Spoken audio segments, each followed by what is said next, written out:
It started with a crumpled receipt I found in the glove compartment of my old pickup, parked behind the food truck. I'd been looking for a spare tire gauge when my fingers brushed against the paper, tucked beneath a half-empty pack of gum. It was from a high-end restaurant downtown, dated the previous night, showing a $200 tab for two: lobster, wine, and a dessert I knew I hadn't eaten. My business partner, Tara, had said she was meeting a supplier that night, not dining like a queen. My ex-husband, Marcus, was supposed to be in Houston for a construction job. So who was wining and dining at a place we couldn't afford? The receipt was a splinter under my skin, sharp and nagging. Tara and I had been friends since high school, back when we'd sneak beers behind the bleachers and dream of escaping our small-town lives. She'd joined Mama's Comfort Kitchen 3 years ago, bringing her marketing savvy to turn my little truck into a local legend. Marcus, on the other hand, had been out of my life since our divorce 5 years prior, only popping up to borrow money or charm Caleb with empty promises. The thought of them together, scheming behind my back, was a punch to the gut. But I pushed it down. I needed proof, not paranoia. That night, I sat at my small kitchen table in our East Austin bungalow, the receipt spread out like evidence in a crime scene. The house was quiet, Caleb's room empty since he'd moved into the dorms. The old clock on the wall, a gift from my grandmother, ticked relentlessly. Each second, a reminder of the life I'd built and the trust I'd placed in Tara. Her laughter, her late-night texts about new ideas for the truck, her insistence on handling the books. It all felt different now, tainted. I poured a glass of cheap Merlot, the kind Marcus used to mock me for drinking, and stared at my phone. I wanted to call Tara, demand answers, but a deeper instinct told me to wait, to dig. The next morning, I arrived at the food truck early, before the breakfast rush.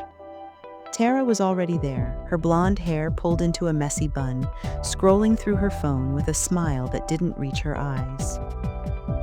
"Morning, Elena? Ready for another crazy day?"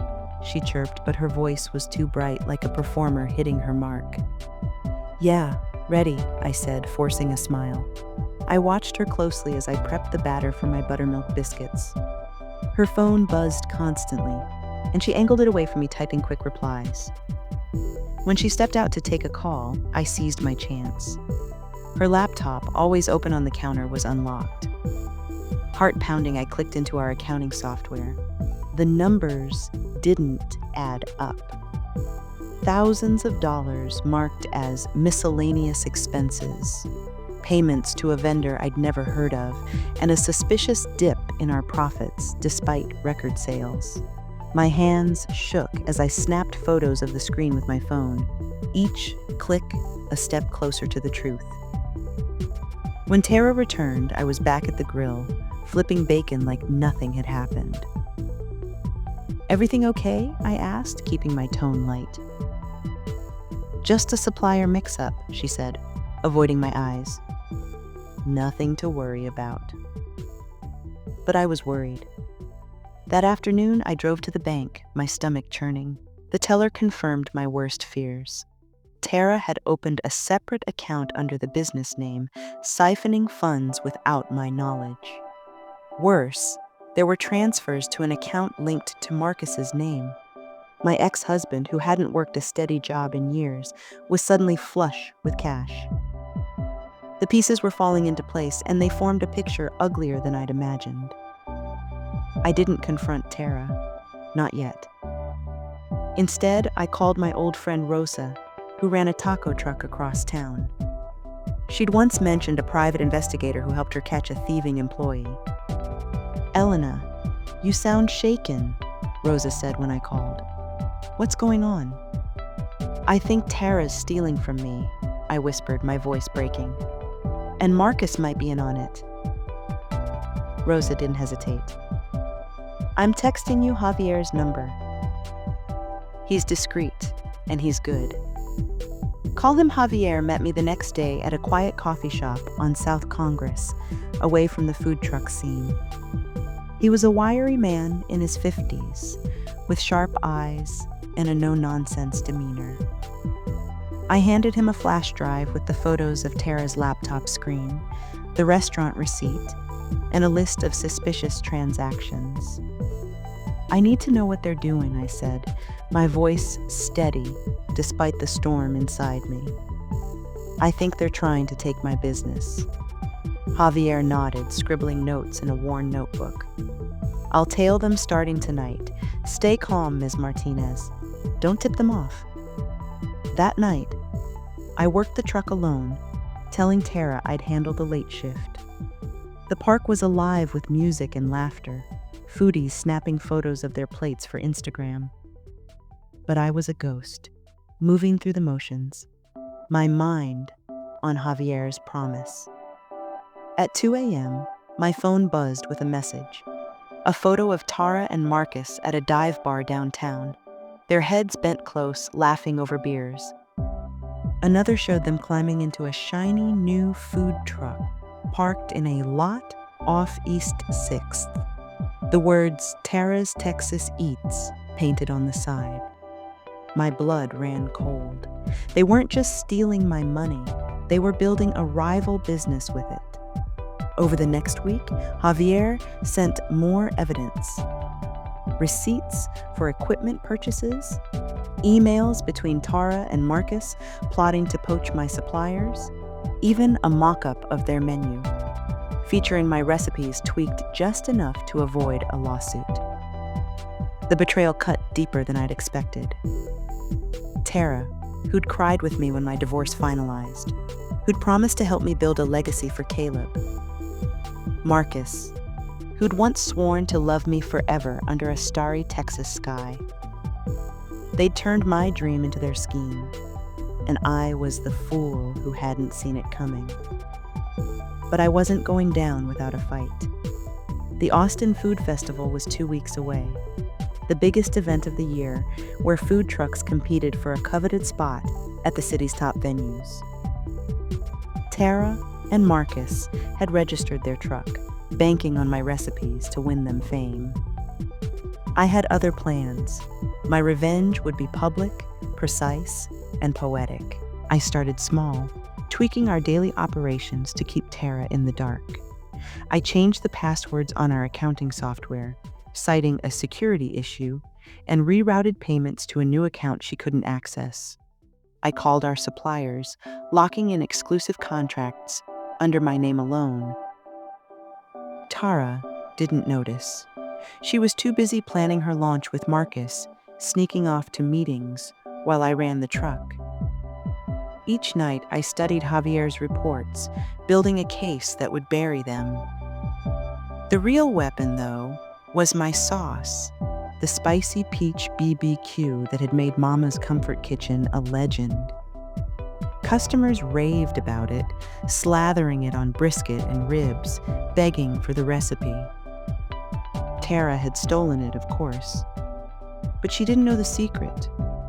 A pinch of ghost pepper powder, added at the last second, that gave it a slow burn kick. I spent nights in my kitchen, experimenting with a new version, one that looked and smelled identical, but packed a heat so intense it'd make grown men cry. I called it vengeance sauce, and it was my ace in the hole. The festival day arrived, a sweltering Saturday in Zilker Park.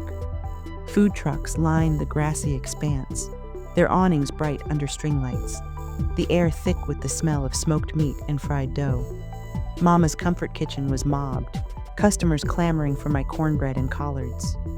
Across the park, Tara's Texas Eats gleamed, its chrome exterior a flashy contrast to my weathered truck.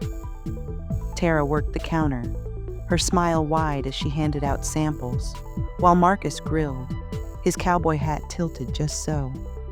They thought they'd won, thought they'd outsmarted me.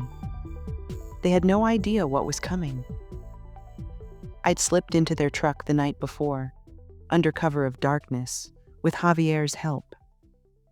He'd distracted their night guard, a cousin of Marcus's, while I swapped their BBQ sauce with vengeance sauce. The bottles were identical down to the handwritten labels Tara had copied from mine. No one would suspect a thing until it was too late. As the festival kicked into high gear, I watched from my truck, serving plates with a calm I didn't feel. The judges, a panel of local chefs and influencers, made their rounds, tasting dishes and scribbling notes. When they reached Tara's Texas Eats, I held my breath. Tara handed them brisket sliders, slathered in sauce, her confidence radiant. The judges took their first bites, nodding approvingly. Then it hit. One coughed, another grabbed for water, their faces turning red as the heat kicked in. The crowd noticed, phones coming out to record, as the judges sputtered, tears streaming. Tara's smile faltered, and Marcus froze, his spatula mid-air. "What the hell is this?" one judge gasped, fanning his mouth. "This is inedible," Tara stammered. "It's our signature sauce, it's..." But the crowd was already laughing, the moment going viral on X. Customers who'd taken free samples spat them out, grabbing beers to douse the fire.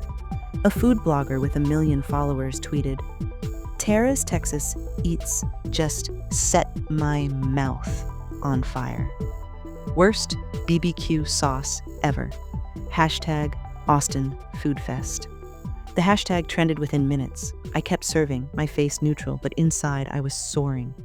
Tara and Marcus scrambled, offering apologies and free drinks, but the damage was done. Their truck cleared out, customers flocking to mine instead, drawn by the buzz of their failure. By the end of the night, Mama's Comfort Kitchen had won Best in Show, securing a year-long contract with a downtown hotel. Tara's Texas Eats was a laughingstock, their reputation torched. But I wasn't done. That night, I sat at my kitchen table, the festival trophy gleaming beside me, and opened my laptop. Javier had sent one last piece of evidence, an audio recording from a bug he'd planted in their truck. I listened, my hands trembling as Tara's voice came through cold and calculating. "Once we win the festival, we'll push Elena out. She's too busy to notice. We've got the bank accounts locked down." Marcus laughed, his voice slurred with beer. "She'll be flipping burgers at a diner while we're running the show."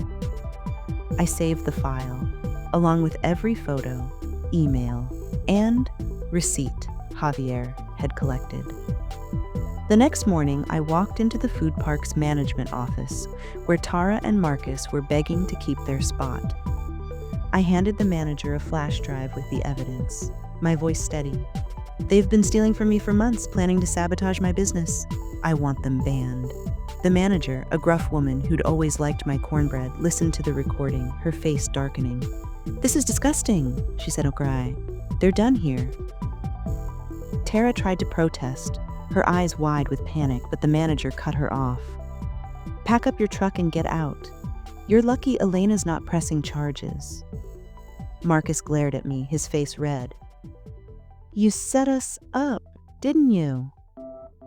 I smiled, calm as a summer breeze. "You set yourselves up, Marcus. You both did." The fallout was swift. Tara and Marcus's truck was evicted from the park, their suppliers dropped them, and their social media accounts were flooded with memes about vengeance sauce.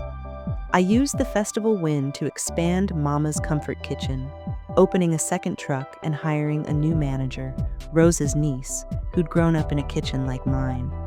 Caleb came home for the weekend, his eyes bright with pride. "Mom, you're a badass," he said, hugging me tight. "I knew you'd come out on top." But the victory wasn't sweet. Late at night, alone in my bungalow, I'd stare at the old photos on the fridge. Tara and me at graduation, Marcus and me at our wedding, Caleb's first birthday. We'd been a family, or so I thought. Their betrayal had shattered that illusion, leaving scars that no trophy could heal. I'd won, yes, but at the cost of trust, of memories I'd once cherished. A month later, I sat at the food park watching the sunset from my truck's window. The air smelled of cornbread and possibility. Customers lined up, their laughter a reminder of what I'd built, what I'd protected. I thought of Tara and Marcus, last seen slinking out of town, their dreams as burnt as their sauce. I thought of Caleb studying hard, unaware of how close we'd come to losing everything. And I thought of myself, a woman who turned pain into power, who'd taken a stand and won. If you're still here, thank you for listening. Drop a comment and tell me where you're from. Has my story reached New York, California, or maybe even across the ocean? If you liked it, share it, support it. Let the world know what happens when you mess with a Texas mom and her food truck. I'm Elena Martinez, and this is just the beginning.